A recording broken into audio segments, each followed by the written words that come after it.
Welcome to The Explainer. Today, we're breaking down a really profound argument about the human condition and our need for, well, a spiritual connection.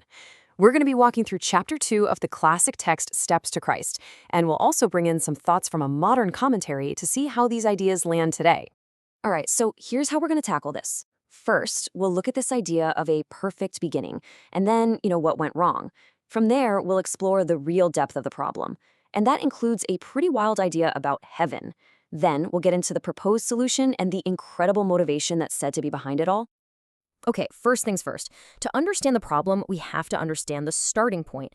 What was humanity's original state supposed to be like?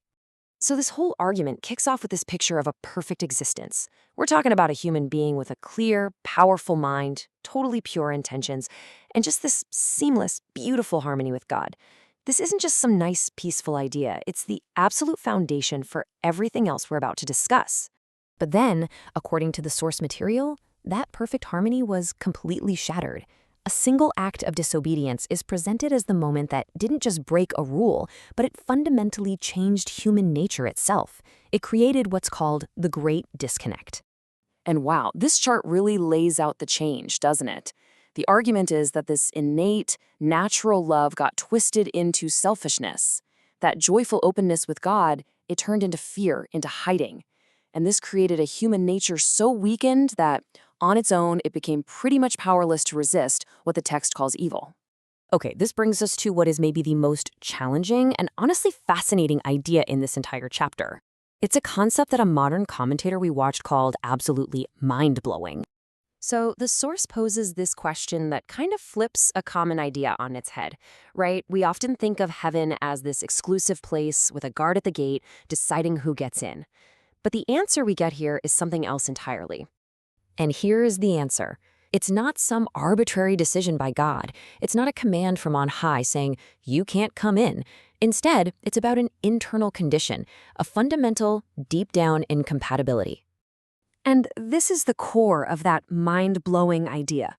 The claim is that for a heart that runs on selfishness, the pure selfless love that is heaven would be unbearable. It would be torture. The very glory of God wouldn't feel like comfort. It would feel like a consuming fire. It's not being kept out. It's that you wouldn't want to be in.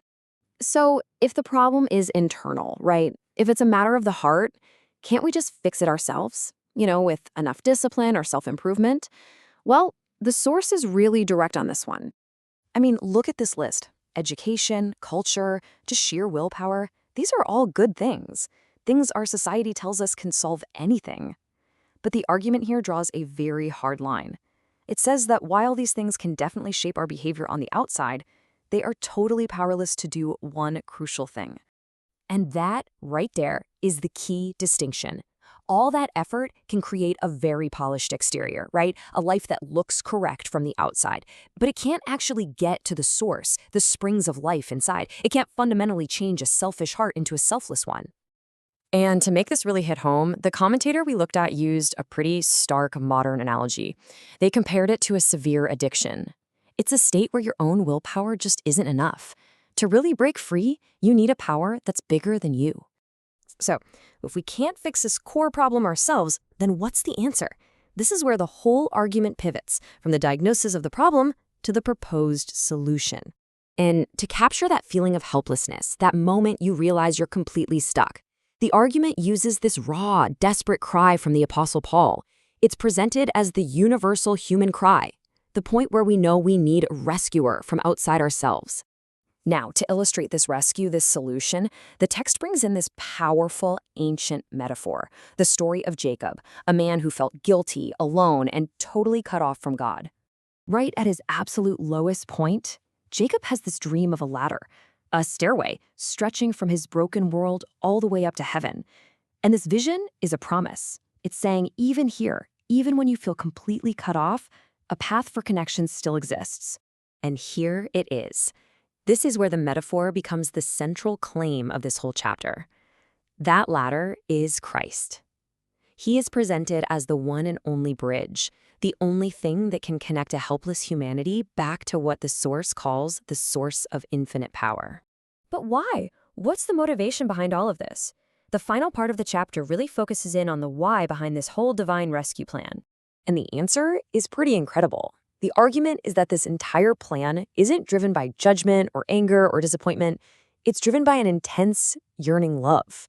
A love that's described as the most powerful force in the entire universe, even stronger than death itself. The modern commentator we watched really latched onto this, pointing out what a source of profound hope it can be, especially for parents whose kids have walked away.